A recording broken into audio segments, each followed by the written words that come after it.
Morning, Sean. Good morning. Sean, you're normally here in a nice jacket. Not quite a tie, but looks a bit like it. Today, you've sort of dressed down a bit. You've got this sort of red thing on. What's going on? Well, yeah, it's later on today. I head off on a week-long adventure to Ukraine. Bit of red matrix going on, and therefore, yeah, dressed for travel. I'll probably take a jacket with me just in case, but I'm going to be spending a lot of time on buses traveling around the country, flying to Warsaw tonight, and then on from there, hoping to be able to provide our viewers a bit of an update as we go. And you've got luxury travel all the way, I gather, across from Warsaw into... I'd rather hoped that I will be able to fly on the various legs. My back's never been the strongest part of my body. I've been ejected out of a jet many years ago. But yeah, air travel is a bit more difficult across Ukraine, particularly into the capital, Kyiv. And likewise, trains are not that easy to track down. My first visit, so I've taken lots of advice. It is worth pointing out, you and I both know that this is not being sponsored by Sky or any of the big media organisations that I support, or the Ministry of Defence. This is us, Red Matrix. It's part of why we do Red Matrix, is to get to the truth of things, to better understand the landscape on the ground. And as a military guy, I understand the military strategy, but that moral component, the people bit of this, their resilience, all I can do is comment from afar. So I've had loads of Ukrainians who I've known through various reasons have goaded me into coming and visit. So I'm going to do that. And I've now got a tsunami of different opportunities to meet people. A lot of times it mentions beer. So I suspect there'll be a few chats in bars along the way. Really looking forward to getting out there. But the travel whilst in country will be literally 12 hours on a coach regularly. That is not going to be much 12 fun. hours getting in, 12 hours getting out. Well, off to Lviv first and then off to Kyiv. And each time it's a long bus journey. So 3 long bus journeys, one to Lviv from Warsaw, one Lviv to Kyiv, and then one from Kyiv back to Warsaw again before I fly back out next week. And not to put too fine a point on it, you will be coming back. Yeah, I mean, what's been fascinating. So for the viewers, I'm 62 years old now. I know it's considerably younger than you. I know, but many would argue, what the hell are you doing going out there? Well, my mum did that, you know. But the reality is, she went. No, she asked, "What the hell are you doing going out there?" Okay.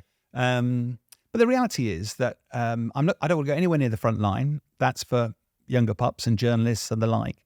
If you look around the main part of the rest of Ukraine, it's a vast country. Generally speaking, actually, you're more likely to die in a car accident than you are in some sort of missile attack. And it doesn't stop people driving their cars around. So, and also, bluntly, Ukraine needs all of the money flowing into the country than it can at the moment. And therefore, it actually works on so many different levels that I'm not going to be reckless. I've spent 2 years of my life living in Afghanistan with a target on my back. You know, I'm not going there to try to showboat. I'm certainly not there to do work with the military. I'm there just to get a flavour of what's happening on the ground, talk to people in bars, talk to people in coffee shops. I've got a number of different contacts who are helping enable that to happen when I'm out there. And as we've said, going to visit the Superhumans initiative, which is close to my heart, the huge challenge facing the Ukrainian servicemen who've lost arms or legs or both. How do you both physically get them on their feet again by using prosthetics? And secondly, how do you psychologically help them with rehab? And thanks to everybody who's supported that push, I think we've got over £8,000 now towards our 10,000 target, which was trying to help. It's £1,000 a time for rehab, trying to help 10 Ukrainian servicemen, with their rehab. So I know it's a drop in the ocean, but every little helps. Every penny counts. So for those who might remember Help for Heroes, Superhumans is one of those, isn't it? It is. There's a number of different organisations that are trying to help. And as I say, Superhumans is one of them. It's based in Lviv, but there are several others. But it's just the scale of the problem. I mean, in this country, we lost a few hundred servicemen who got killed during the Afghanistan campaign. And rightly, there was huge attention on that. Probably less attention on the huge number of people who came back without limbs. Now, I'd done a lot of sport over my time. I do not know how I would face life without an arm or a leg. People view you differently, your horizons look different, and therefore Help for Heroes was a huge enterprise helping those soldiers. And I've met quite a lot of them, and most of them had a real problem trying to see life as, rather than what you can't do, looking at it through the what can I do. And there's been some huge initiatives that have raised their profile, their ambitions, their energy. But that's in a country that's basically wealthy, that felt a degree of responsibility and therefore leaned into it. In Ukraine, the scale of the problem is, the numbers, it's 100 times more. We were 1%. Just put that into context. 1%. They've got 100 times more of these to deal with, and they don't have the money. Frankly, their priority is fighting and winning the war, and therefore they're reliant on charitable support to try and help. And that's another reason for going there, because I have a vested interest, because having seen how difficult this is, if I can shine a bit of a light on the campaign. And it's not just me. I mean, Sir Richard Branson, who is one of the patrons of Superhumans, so is Bear Grylls. I've been desperately trying to get them to help with this. So if anybody out there has got links to them, please get them to get in touch, because we're trying to do everything we can to raise the profile of this initiative. And by visiting, I'm sure there'll be some immensely moving personal stories in that, and I hope to be able to capture some of that during my visit. Well, you were on the inside, and I was on the outside, but supporting the military as a supplier. And even I saw how difficult the journey was from being injured and losing one or more of your limbs. The physical journey from there, the different steps you had to go through to get to a point where you could even begin to think, normality for me in my new world might be approaching. That was a massive journey in itself, let alone the psychological and mental facets to this, which are equally, if not more challenging. I think people think, okay, that whatever you've lost gets sewn up, and then a little while later on goes this new limb and you start exercising. It's far from it. So it's a massive, massive individual journey, which needs a huge amount of support from, the system, the infrastructure, the equipment, the people, the volunteers, of which there'll be many, to get that person. Yeah, and it's also things like, I don't want to get involved with the Prince Harry thing, but the Invictus Games and things like that have been huge morale for it, because it gives something for people to focus on. It's less about, if you were defined by your ability to walk around and you're struggling to walk around, that whole self-image thing is incredibly difficult for people. Their future, their value, their job, their ability to earn money, their self-esteem. It's a really difficult journey. And I think, and to be fair, part of it as well is that I was at Headley Court when we had our own, heroes being treated. It was a UK facility, wasn't it? Yeah, that was a UK facility for dealing with it. And at times I was there and watched a couple of people visiting, and the veterans were somewhat cynical about them because, oh, here we go again. It's like them coming to look at monkeys at the zoo. That sort of critic. But actually, they also recognise that the only way you're going to make this work is through money.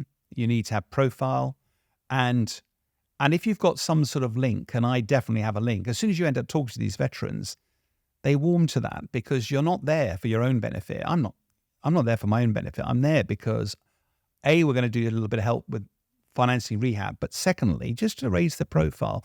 And part of that sense of belonging to something bigger is another reason why I'm going into Kyiv, because the population, all the people I've spoken to are Ukrainians so far, a tiny drop compared to the population, all talk about this sense of being embattled, that they're trying to make the best of it. They're all putting some money aside to help the warriors at the front line. But actually, the more they feel part of an international community that isn't just them, that they are being supported emotionally, potentially, financially, and that this, is a bit of a team effort, is invaluable. Mm. And so by going there and actually buying them a beer, talking to them, and also, I ended up having one conversation with a Ukrainian who was, why aren't the Brits providing these long-range missiles so he can strike Russia. And it almost sounded like a critical conversation. And I said, you've got to be really careful. You know, the Brits, we've leaned into this quite heavily. We were the first country to provide anti-tank weapons. We were the ones who got Challenger 2s put out first, which opened the door for others. We put Storm Shadows into theatre. We were doing training for your F-16 pilots. We have lent into this, even though we've got massive national debt. This all costs money because we are doing our best to help. And all of a sudden the conversation changed to, yes, I get that, but if only you could. And I think the danger is the longer this goes on, inevitably people get frustrated without realizing that actually without the support of the West, Ukraine would have had it a lot more difficult than it has so far. And part of the reason for going is just to get that sense of how they're managing with the constant barrage of missiles, their loved ones on the front line, you know, not all positive news coming from the front line. And it's very difficult for us to find the casualty figures. MOD in this country talks a lot about the Russian casualty figures. You don't hear much about the Ukrainian ones. But I suspect they are tens of thousands of dead, potentially hundreds of thousands with life-changing injuries. That's got to have a profound impact on the population. It has to. As a whole.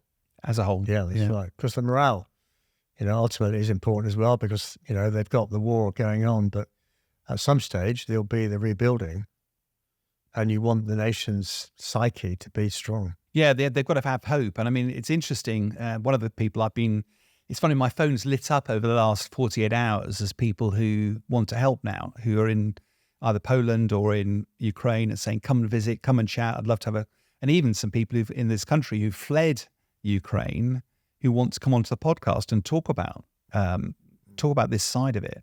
And I think that's going to far outlive the war, whether the war lasts months or years. As you say, the rebuilding challenge, you know, it can't just fall off our radar horizon. If this is to be stopped from happening again, first of all, there'll need to be some sort of security apparatus put in place for Ukraine. And secondly, somehow they've got to do rebuilding. And I saw an estimate the other day of $1 trillion now, they reckon. Although the irony of that is, who's the one person in this we were talking about earlier who in 3 years, his personal wealth may be $1 trillion? Elon Musk. So by putting it into context, you think massive rebuilding for a whole country, and yet one man in the West might have sufficient wealth to fund it. I'm not suggesting they'll join the dots, but in relative terms, it just sets in context. Yeah. Well, so, okay, that's the serious side, very serious side of the trip. I think some other things we might want to hear about. We might want to hear about what's daily life like, because a lot of people, despite living in Ukraine, will be going about their normal life. They'll be going to work. They'll stop for lunch. They'll sit in the park and have a sandwich. So it'd be good to know actually how that's working. It'll be good to know you're going to obviously have, a lot of beer. It would be interesting to know what the price of a pint of beer is versus somebody's salary versus what we pay here, what a loaf of bread costs, what shops are like. You know, are the shops in the centre of any of the towns you're in, are they full up with produce? We'd like to see some pictures of supermarket shelves and a trolley of somebody's, you know, coming out. What are they taking out the shop? Is it full up or is it, you know, they get sort of limited on rations? All that, you know, it's wartime. There'll be some people still alive who'll remember that. Not me, I hasten to add. So we need you to, be a window for us onto all that aspect of actually what's going on in Ukraine at the moment. No, and I think it's a really good point, isn't it? That one of the things that we welcome from the viewers as well is get involved, put questions on. We're going to try and do a daily update in some form from the visit. You know, pop questions in, and I'll do my best to answer them. You get a fleeting opportunity to do these sorts of things, and they won't necessarily be questions that jump to the forefront of my mind. In fact, the beer one was funny because I'm not actually a beer drinker, really. I'm a wine drinker. As soon as I said that, they were, right, we've got some experts in wine. We'll and you sort of went, oh God, this could be an expensive visit. Then you realise actually most of the stuff isn't that expensive over there. And by all accounts, most of the shelves apparently are stocked. The challenge is, has people got money at the front line to be able to, and are the shops there got stuff in? So I know people who have been helping, who go out there with a wodge of money, go into Ukrainian shops and buy the food to then distribute a bit further east to people who can't access it. So it'd be really interesting, as you say, just to get a sense of how normal people, and also just that sense of, I think there's going to be another blitz in London. People get on their normal task, but scratch the surface a little bit, and you'll probably find a whole lot of emotion in there, that the uncertainty, stability. I'm sure everybody will know people who are on the front line or know people who have died. Yeah, the geographic distance, a bit of tautology there, I think, between where you'll be and the front line, quite a long way. So during the Second World War, if you went down to Swansea in South Wales and, filmed what people were doing, you might even wonder whether there was actually a war on, because I don't think they were targeted. I mean, Cardiff may have been. I'm not entirely sure. Bristol certainly was. Yes. So it would be interesting to see how people have actually coped, knowing that their brothers and sisters are actually, a little way down the road, facing pretty excruciating circumstances. I think there's also reminders, though. I think when I was chatting to some of the contacts who are helping me with where I'm going, and they said there's constant reminders. So, example, in Kyiv, there are buildings that have lost part of the side of the building, and you can't rebuild that in days. So that is you can't help seeing those things as you walk around. They're constant reminders that, and for some people who are more nervous disposition, that's caused them to have to up sticks and leave. Some people who are more pragmatic. I'm old enough to remember when the IRA was doing a bombing campaign in London. And I remember I was doing some work in the US at the time, and some US colleagues said, how can you live in London? It's being blown up. Your life is at risk. And you went, hang on a minute, this was 1 or 2 bombs in a city as vast as London. I said, tragic though it is, statistically, again, you're more likely to die in a car accident than you ever were. So it didn't stop everybody just going about their daily life. And I think there's that, but there are going to be different people with a different sense of, and I think particularly with kids, I think that, hopefully you get to chat to some people who've got families, because I think if you haven't got kids, it's more just about yourself. If you've got kids, there is that sense of, and I know I've talked to a couple of people who fled to come into Europe. One particularly came into UK. In fact, Ukrainian Jenny came to the UK well before this conflict actually started. But they're worried, quite rightly, about their children, and it's incredibly difficult. Then, you must be, part of you says, I want to stay and help.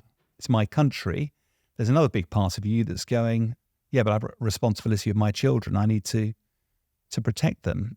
I think it's incredibly difficult emotions surrounding all of this. And I've only got just under a week there, but I'd like to do, I'm not there to look at the military side. No. But in a sense, you will be a kind of a journalist. And one of the issues I've got with journalism at the moment is everything is exaggerated.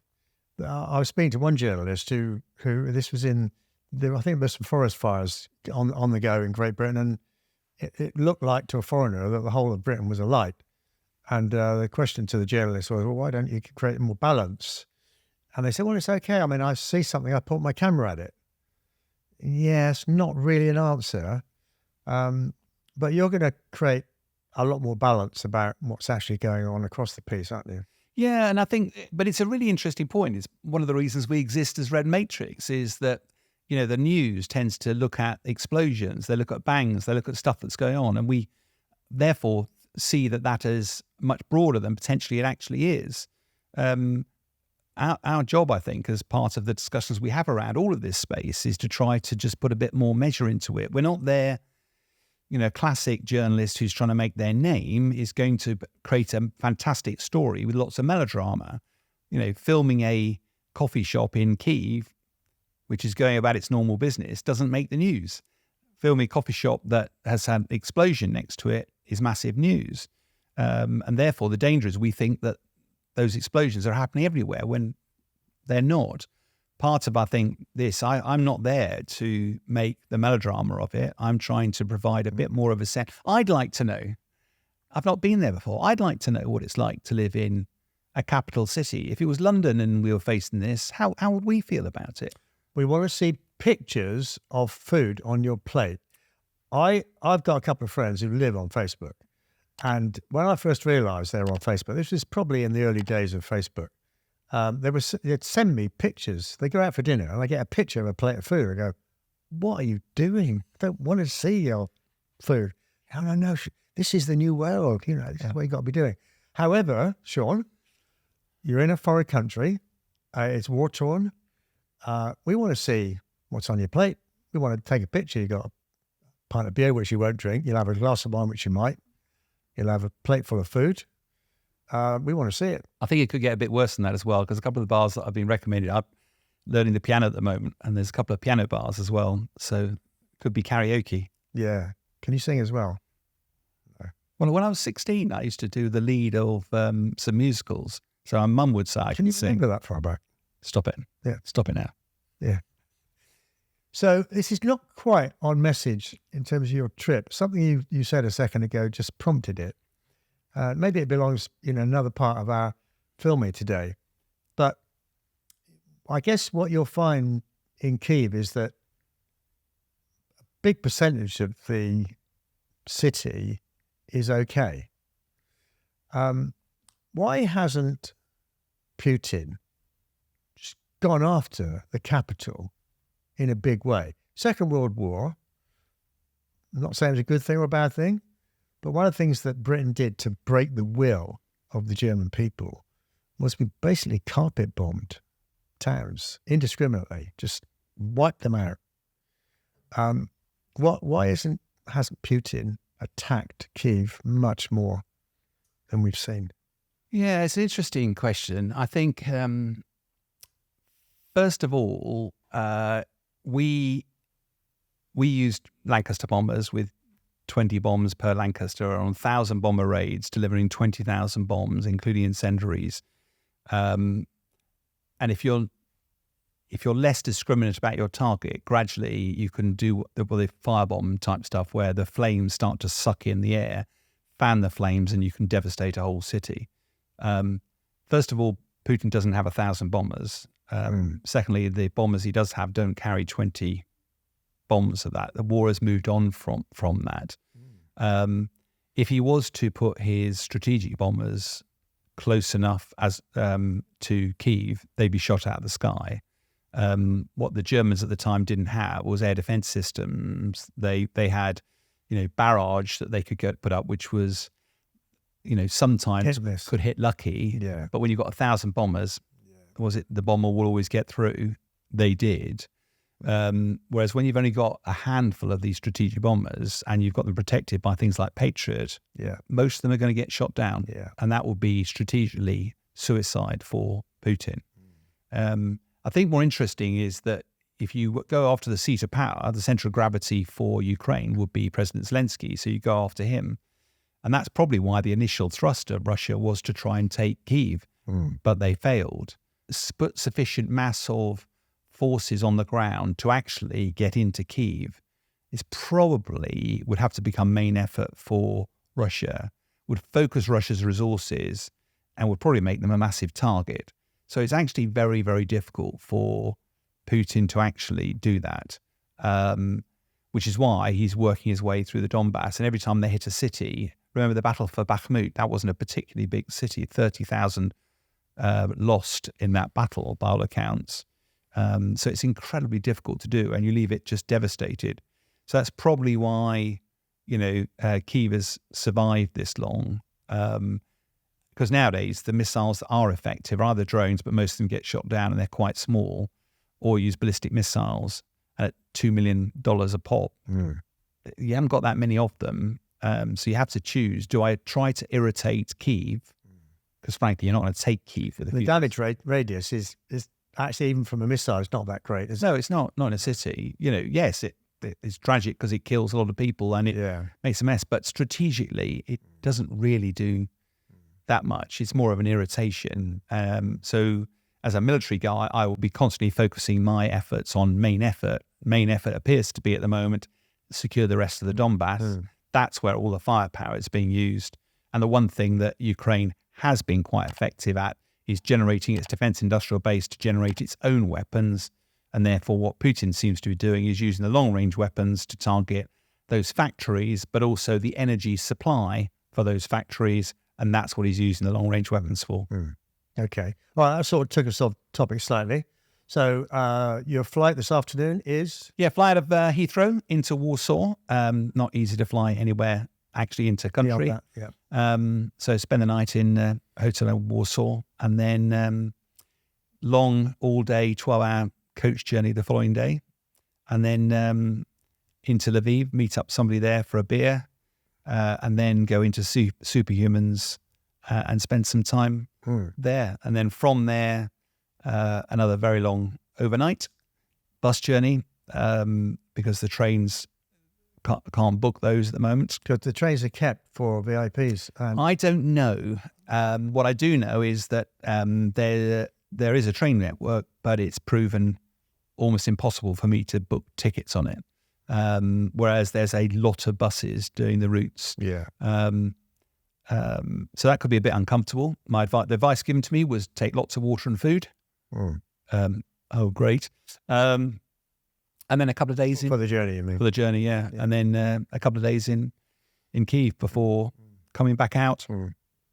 And I'm really looking forward to all elements of it. I think it'll be fascinating to get an insight on the ground. Because grand strategically, Ukrainians are delighted that the West is helping, and therefore going in and finding out what's the actual need rather than, what do we want to provide. At the moment, we're providing support for Superhumans through raising a few £1,000s and also doing a little bit of work meeting up the mum of Juice when I'm in the Ukrainian fighter pilot that lost his life.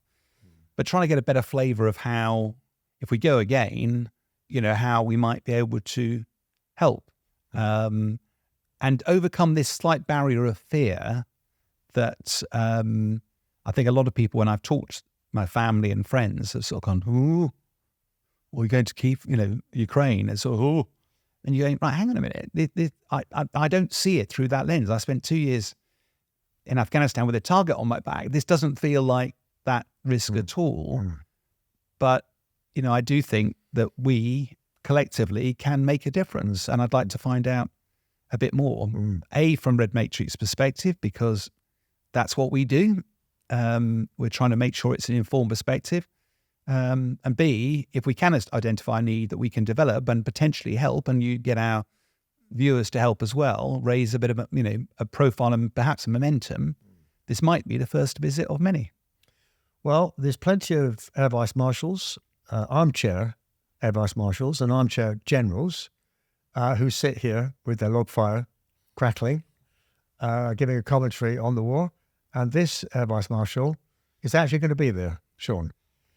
So, yeah, and I think it's important because, as you and I both know, this is self-funded. I'm not going out there paid by anybody. I'm not going out there with any military agenda, government agenda. Nobody going to have an angle to control the story. No, the only angle is via Red Matrix. That's how we're going to provide regular feedback. Yes, I'll do other media stuff if it's of interest, but this is how we're going to communicate about what's going on. Well, Sean, we wish you safe travels, and we look forward to seeing you back on. So fly back in on Tuesday, so I'll be back in recording with you on Wednesday, full of stories, telling you a daring do, I hope. Brilliant. Thank you. So, Sean, Zelensky spends, quite rightly, a lot of his time touring the West, drumming up support, raising funds, having a go at people, quite rightly. That's his job, to make the best for the effort in Ukraine. This time he's in New York. The topic is the victory plan. This feels a bit like a finale. Firstly, what is it? But secondly, what have I missed that he thinks this is the way to finish it? Well, you and me both here, Bern. When I think it was about 3 or 4 weeks ago, we first heard about this victory plan. And you sort of went, okay, that feels incongruous with what's happening on the ground. As a resume, $60 billion of USA didn't flow when we thought it would. Ukraine short of weapons. Russia took advantage. And for the whole of the summer, they've been on the front foot pushing Ukraine back in the Donbass. Yes, the Kursk incursion happened with Ukraine, but jury's out yet as to whether that was actually going to strategically be of advantage. And therefore, there is this sense of foreboding in a way that, is Russia on the cusp of achieving the aims of the special military operation and will then sit back and pause, potentially rearm, refresh, and then push again, or be open to negotiation. So against that backdrop, where does this victory plan come from? Well, who's he speaking to? Who does he think is listening? He claims he's briefing all of the American leadership, so principally President Biden, but I understand he's also taking the opportunity to talk to presidential candidate Trump? Kamala Harris. But also with Trump. And of course he'll speak to Trump. And part of the reason, of course, he'll speak to Trump is because Trump has famously said he'd solve the war in 24 hours, which almost certainly would mean that he would force a peace. And that's probably not entirely aligned with where Zelensky sees all of this. But what is It'd be stupid politically if he's in America, at least to try and... he hasn't insulted Trump lately, has he? I don't know. Probably not. I've not heard anything. Lammy insulted Trump, the UK Foreign Secretary. That probably, in retrospect, might have seemed good at the time, to a little poke, which a lot of people in Britain were doing. Maybe now that's not such a good thing, but I don't think Zelensky is being that stupid. So maybe he's, covered his back. What I find interesting there, what is in this victory plan? I understand that there's 3 components to it. So one of them is about weapons, the supply of weapons to Ukraine, not only quantity, but also trying to smooth out the supply so that it's not feast or famine, and probably removing the restrictions on the use of some of these weapons. So I suspect that's one of them. It's hard to see how that's going to create victory. And let's face it, the West provided as many weapons as Ukraine wanted, generally speaking, for the spring offensive last year. They didn't break through. So it's not entirely clear to me, as a military guy, where these extra weapons would come from if you were to create a game-changing amount of weapons to be provided. The second strand, apparently, of this victory plan is about how do you bring diplomatic pressure to bear on President Putin. It's not entirely clear to me what else can be done there. And the third one, apparently, is making sure that Russia is held to account for the damages and the destruction that it's done in Ukraine. That doesn't feel like a victory plan. That feels like a principle that when the war is over, who's held accountable and how does Ukraine rebuild itself?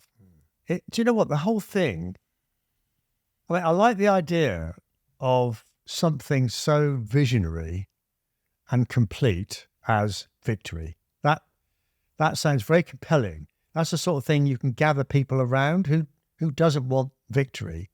It's like, would you want to solve world hunger or world peace, those sort of things. So that sounds good.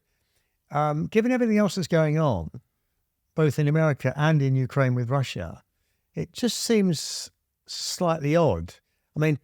To get anybody in the US to listen to... Kamala Harris won't be. She might have a photo shoot with him, but that's all. Kamala Harris has decided to copy Keir Starmer at the moment. She's saying nothing about policy. So anything she says will be behind closed doors. He won't be able to take it to the bank. Trump, you've already mentioned, they're only a few weeks away from November the 5th, when all things could change. So, good luck with that. getting people to think now about how to make Russia accountable, that's not the greatest way of ending up with a negotiated settlement, unless you've got some aces up your sleeve, which, we don't know about. And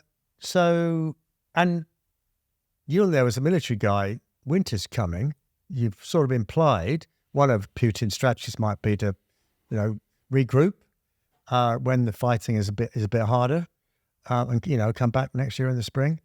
So I don't know. I did hear the other day that Zelensky was pushing for the environment for a negotiated settlement. I heard those words.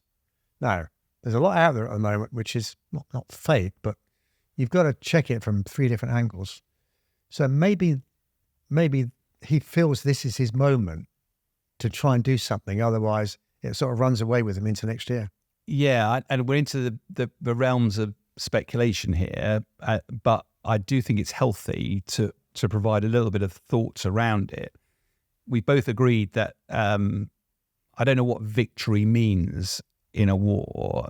You can't bring all of those tens of thousands, hundreds of thousands of soldiers back. You can't undo the life-changing injuries from 500,000. You can't undo the devastation in communities and the people who fled the country. So I'm not entirely sure what victory looks like.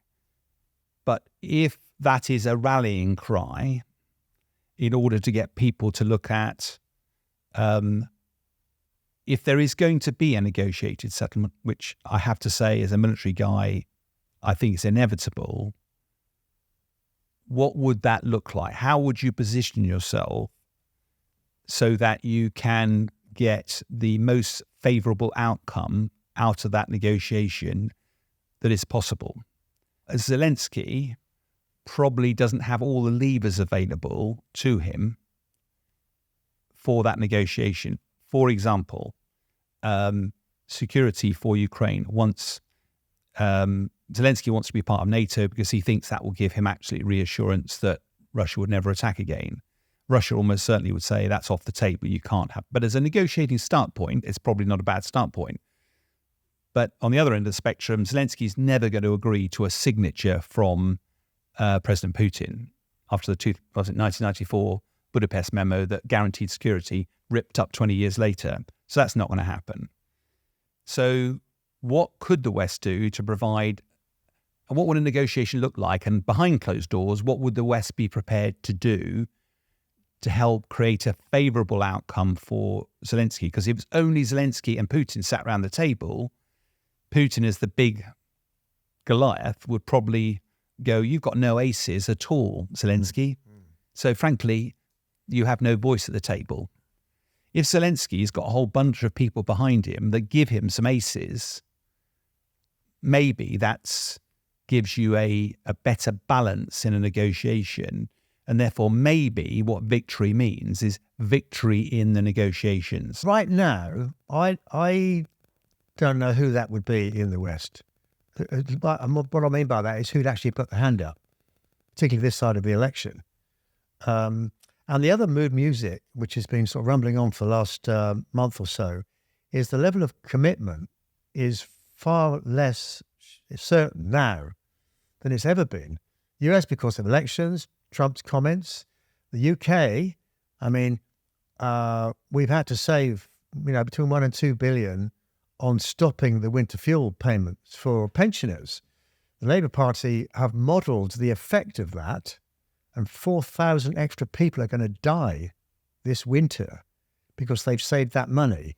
Politically, you can't do that on the one hand and then give, a billion a week later it's disappeared in Ukraine. So then you've got the thing which we've discussed, many, many times about Germany.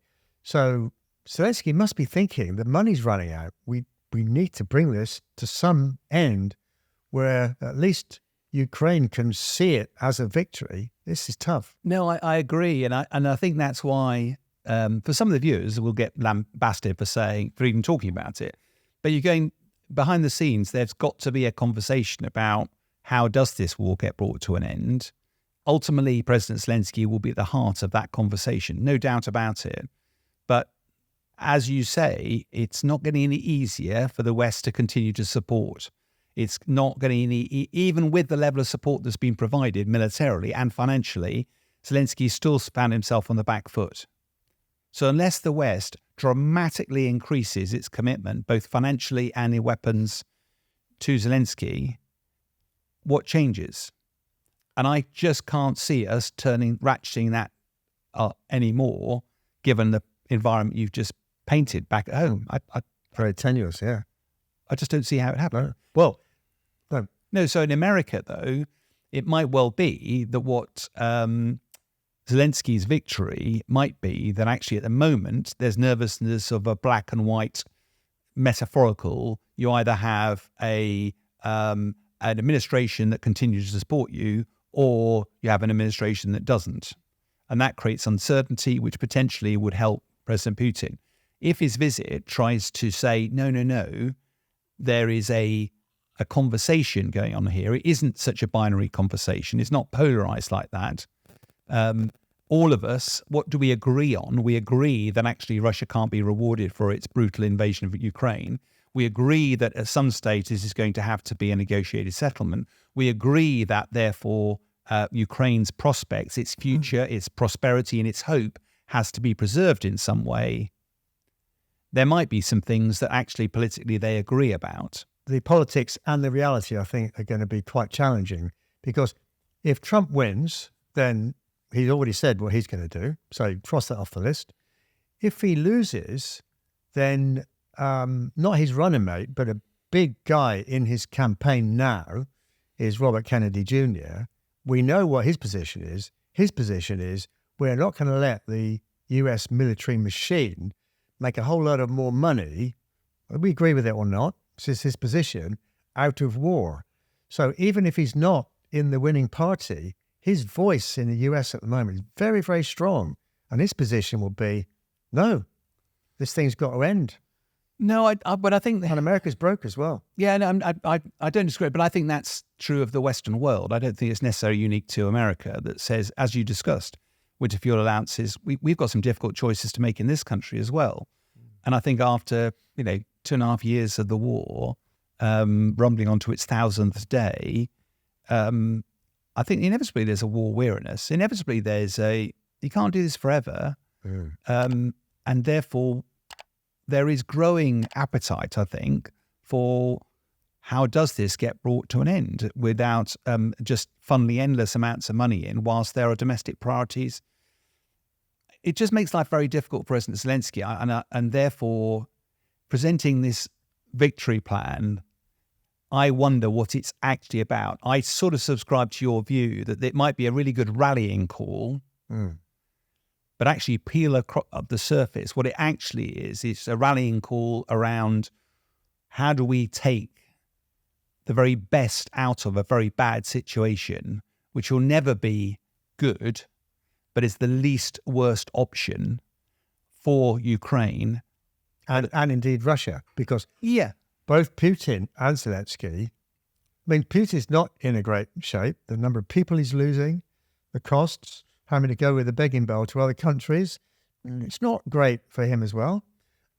Both parties probably need to leave the table taking something back home. And I agree with you. And however much that we might find that distasteful in the West, because ultimately we're talking about rewarding Putin for his aggression. I think that we don't have time now, but I do think there'll be books written on this. There'll be lessons identified. We will look at, given what happened, how much it's easier to just say this is all Russia's fault, it's all Putin's fault. And my own personal view is, he conducted a brutal invasion. As a result of that, hundreds of thousands of people have died. But life is never quite that simple. And were there things with the benefit of hindsight that the West could have done differently that might have avoided this sort of thing happening again? Are there lessons to make sure that the ongoing impact of this isn't that anybody in the world thinks they're going to get away with a brutal invasion of another country? Because if Putin appears to get away with it, where does it stop? So I agree with that. And please don't try and answer this question now. I know that's hard for you, Sean. And don't tell me I'm stupid, because, half the population looking at this might agree with you. I'm not a military analyst like you, but I've been around the block a few times. I've got a sneaky feeling that war and our feeling about war, especially in the West, might change as a result of Russia-Ukraine in terms of lessons learned and what they know works and what doesn't work. Because this war is not working, is it? You know, it doesn't look like there's a sort of big winner because one side or the other is completely crushed. So I wouldn't mind betting. Maybe we pick this up and we pick your brains after you've thought for yourself and talked to other people, what the view is about war after this is finished and everybody's licked their wounds. I'm not going to answer that question, but I think the point is that somebody described the war that's going on in Ukraine and also the one in Israel as a bit like a polar bear fighting an alligator. In each of their own environments, in the Arctic environment, polar bear is dominant. It's got no threats to it. And it's an apex predator. It can take on whoever it likes. The alligator in its environment is an apex predator. But if the polar bear was to get involved in the alligator's environment, it would lose. And if the alligator was to find itself in the Arctic environment, it would lose. Point being is that Russia has a very dominant, big military capability. It's the polar bear. Zelensky is the alligator. He's got to find a way to drag the polar bear into his environment. And likewise, you know, Israel is the dominant military force out in the Middle East, but it keeps getting dragged into its opponent's environment where it can't prevail. And I think we'll probably explore that one downstream. Okay. That was a non-answer, Sean. Thank you. Thank you. Sean, so the conflict in the Middle East has been a sort of bilateral one between Israel and Hamas in Gaza. There's been little sort of flare-ups all around the place with others. What's happened recently has changed that a lot. And it looks like it was a planned operation. These things take time as well. We had the pages. We then, next day or the day after, we had the walkie-talkies. And now we've got, you know, what might be called an invasion, a lot of exchange of fire going on in the northern part. So, you know, what is actually going on and what are the fears as to what this might sort of lead to? The fears are definitely about a regional war, just escalating into a much bigger regional war. Because what we're seeing is the biggest series of Israeli strikes in the Lebanon for a generation. What I would play back to you, though, is the way you introduced that was that, you know, this was a war between Israel and Hamas. Yes, at face value it was, but actually it was a war between Israel and Iran in a way that were fanning the flames of this. And Iran has been very public that it's been trying to provide support to Hamas by prompting Hezbollah in the north to open up a two-front war. Yeah. In other words, to distract the Israelis from their onslaught of Hamas and force them into a two-front war. Now, largely, Israel's just kept Hezbollah at bay. Now they've largely finished down with Hamas. They've pivoted up and are now starting to focus on Hezbollah. And the timing, exactly as you say, of all of these, you know, walkie-talkies, the pagers, then the strikes on leadership, and now feel like actually this is all part of a grand strategy. And I suspect what it is we've tolerated for 11 months, would be Netanyahu, we've tolerated Hezbollah having a go at us from the north. Now is the time to sort that out. And that's the worry about it suddenly spirals into regional war. I have to say, from a military analyst perspective, I don't subscribe to that view. I do subscribe to the view that there's no time for a history lesson here, but the last major war was 2006. There is a UN Security Council resolution, 1701, if memory serves, that deliberately is designed to keep Hezbollah and the Israelis apart. The buffer. Yeah. So there's a blue line, which isn't a border. It's a line of withdrawal. To you and me, it's a border. And then to the north of that is a river called the Litani River. And the agreement of 1701 was that Hezbollah move its forces north of the Litani River. The gap between the Litani River and the Blue Line was the buffer zone, and the only people allowed in that from a military perspective were the United Nations and the Lebanese army. Seems reasonable. Almost as soon as the ink was dry on that agreement, Hezbollah have been re-establishing themselves south of the border. How could they do that? Surely the Lebanese army would stop them. Lebanese army is not going to do that. Well, surely the United Nations should have stopped them. The United Nations forces in Lebanon, I think it's called, or UNFIL anyway, have been singularly ineffective at stopping Hezbollah getting in. And there's been lots written about it. I won't get into that now. Point is that despite this United Nations resolution, despite that being an agreement, with Hezbollah just north of the Blue Line, they are within artillery range and therefore been causing mischief. So from a military perspective, I'm not trying to justify it, what appears to be happening is that Israel has gone, we're going to force Hezbollah back north of Litani River. We're going to re-establish what the United Nations, everybody agreed to, and we're going to find a way of ensuring that that remains the case. The worry is there's been one or two strikes to the north of that, one in Beirut, but that was taking out leadership. But the vast majority of the firepower seems to have been in that buffer zone region. The question then comes, is Israel going to mount a ground offensive into that buffer zone region in breach of UN 1701? I don't know. There are potential benefits because ultimately the only way to actually clear the ground is to put soldiers on the ground. The flip side is that would be potentially quite costly in terms of manpower and lives for the Israelis. I don't know. Does any of that lead us to believe that we're escalating to a regional war? No. And for me, there's one big reason why we keep talking about Hamas and now Hezbollah. We sorted out Hamas, we're going to deal with Hezbollah. Hamas, Israel surrounds them. There's the Mediterranean on one side.